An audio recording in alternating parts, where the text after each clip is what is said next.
Welcome to Democracy Now!, democracynow.org, the War and Peace Report. I'm Amy Goodman. In Ukraine, thousands of people in and around the Russian-occupied city of Kherson have fled as Ukrainian forces battle to retake control of the strategic region located north of the Crimean Peninsula. Ukrainian soldiers continued their advance over the weekend as Russia's military continued drone and missile attacks across Ukraine, cutting off electricity to over 1 million homes. Russian attacks have downed some 40% of Ukraine's power system as the winter's fast approaching. Meanwhile, in the southern city of Mykolaiv, residents have not had access to clean water for the past 6 months. Officials there say Russia closed off the city's fresh water source after occupying the adjacent Kherson province, and that the pipes have been destroyed in fighting. Catastrophe. Everything is being damaged. We would need to change hundreds of kilometers of pipes.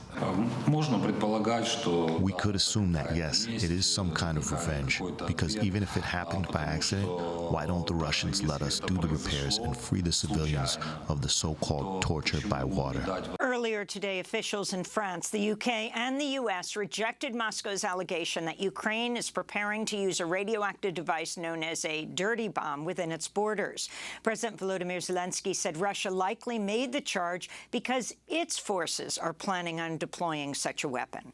On Friday, Zelensky accused Russia of deliberately stalling passage of 150 ships carrying grain exports to countries around the world under a UN-brokered deal, which is set to expire next month. In Washington, Republican leadership has split over U.S. military support for Ukraine. Senate Minority Leader Mitch McConnell urged President Biden Friday to send more military aid and vowed a Republican Senate would continue backing the funding. But House Minority Leader Kevin McCarthy has said domestic issues should be prioritized. The U.S. should not deliver blank checks to Ukraine. Since the start of the war, the U.S. has granted over $60 billion in military and other assistance to Ukraine and planning to send billions more. Xi Jinping was named head of China's ruling Communist Party as the Communist Party Congress wrapped up Saturday, ushering in a third term for Xi as China's leader. Lawmakers abolished presidential term limits in 2018, meaning Xi can remain in power indefinitely. President Xi also announced his top political team, stacked with loyalists. This is Xi Jinping as he introduced his appointees to the press Sunday. In the face of new challenges and tests on the new journey, we must be highly vigilant, always maintain the sobriety and prudence to catch up with the examinations, and promote the strict governance of the party across the board without ceasing, so that the century-old party will continue to flourish in its self-revolution and always become the most reliable and strongest backbone of the Chinese people. In a dramatic scene Saturday, former President Hu Jintao was abruptly escorted out of the closing ceremony of the Communist Party Congress. He'd been sitting next to Xi, a move that some speculated was an assertion of Xi's dominance. Chinese state media later said it was because the former leader was not feeling well. Despite Xi's grip on power, protests against his rule have spread in China and beyond, following the display of a protest banner on a busy overpass in Beijing earlier this month. Authorities have censored news of the protests from websites and social media, but the protesters' words have since been scribbled on public restroom doors in China and on posters displayed in universities around the world. They read in part, "Dignity, not lies. Reform, not cultural revolution. Votes, not dictatorship. Citizens, not slaves." In the United Kingdom, former Finance Minister Rishi Sunak is expected to become the next Prime Minister after Boris Johnson pulled out of the race over the weekend. Sunak would be the first British Prime Minister of South Asian descent. He previously worked for Goldman Sachs, is believed to be the wealthiest member of the House of Commons, with an estimated net worth of over $820 million, along with his wife. Sunak is largely favored to win against leader of the House of Commons, Penny Mordaunt, when members of the Conservative Party cast votes on who will replace Liz Truss, who resigned last week after just 6 weeks on the job. In Italy, far-right leader Giorgia Meloni was sworn in as prime minister Saturday. Meloni's government will be led by a coalition of right-wing parties and figures, including Matteo Salvini, the anti-immigrant populist and former interior minister, and former Prime Minister Silvio Berlusconi, who's faced myriad charges of corruption, fraud, and sex offenses. Meloni's own party, Brothers of Italy, is allied with Spain's Vox party and other right-wing and neo-fascist parties in Europe. In Iran, teachers are on a two-day strike as anti-government sentiment grows across the country. Labor unions have also launched strikes in the food and oil industries. This comes as protests for women's rights have entered their second month following the September 16th death of Mahsa Amini while in custody of the so-called morality police. International solidarity demonstrations are also continuing. In Berlin, some 80,000 people took to the streets Saturday. I feel very good because we are here to tell we are with you, to all Iranian people. Yes. It's a Mahsa Amini's voice. In Burkina Faso, Ibrahim Traoré was sworn in as an interim president just weeks after he led a coup and overthrew the country's president. It was the second military coup in Burkina Faso in just 8 months.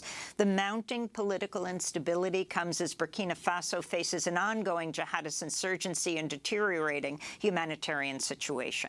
The UN says some 5 million people in the country need emergency assistance. Here in the United States, the White House is urging student loan borrowers to keep submitting applications for up to $20,000 in federal debt relief after an appeals court Friday temporarily blocked Biden's student loan forgiveness plan. The move comes in response to a challenge by 6 Republican-led states that argued Biden overstepped his authority when he launched the initiative.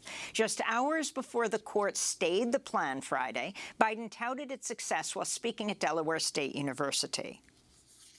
Now, less than a week, just close to 22 million people have already given us information to consider this life-changing relief. And in total, more than 40 million Americans stand to benefit from this relief. Meanwhile, some 700,000 borrowers were left out of the student debt relief plan because their loans are overseen by private lenders and not the U.S. Department of Education. They're urging the Biden administration to include them in the debt forgiveness plan. A federal judge has sentenced Steve Bannon to 4 months in prison and a $6,500 fine for criminal contempt of Congress after he refused last year to comply with a subpoena issued by the House January 6 committee.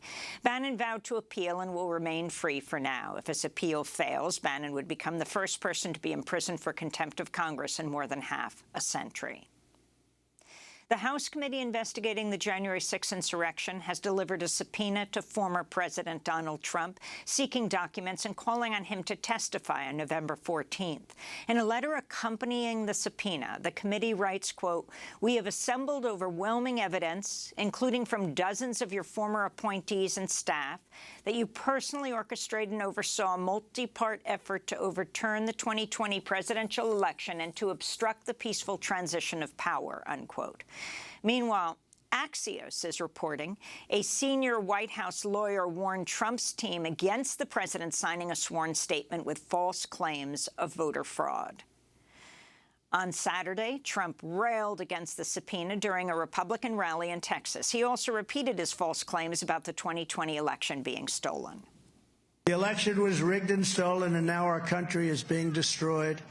I ran twice, I won twice, and now, in order to make our country successful, safe, and glorious again, I will probably have to do it again.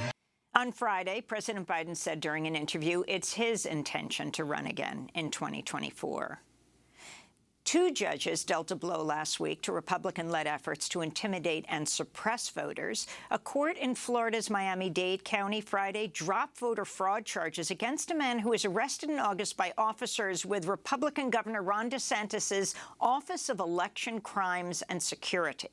Robert Lee Wood had a felony conviction but was unaware he was not allowed to vote under Florida law.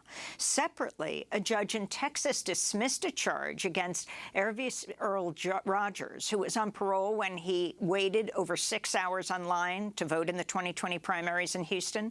In Texas, casting a ballot while still serving a sentence, including parole, is punishable by up to 20 years in prison. In other voting news, the sheriff's office in Maricopa County, Arizona, is investigating voter intimidation after at least 2 armed people wearing masks and tactical gear camped out near a ballot drop box Friday.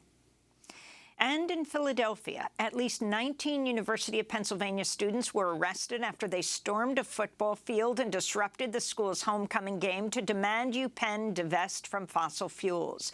The group Fossil Free Penn is also urging the university pay property taxes to support the funding of city public schools and help save a low-income housing complex located near the university. And those are some of the headlines. This is Democracy Now!, democracynow.org, The War and Peace Report. I'm Amy Goodman.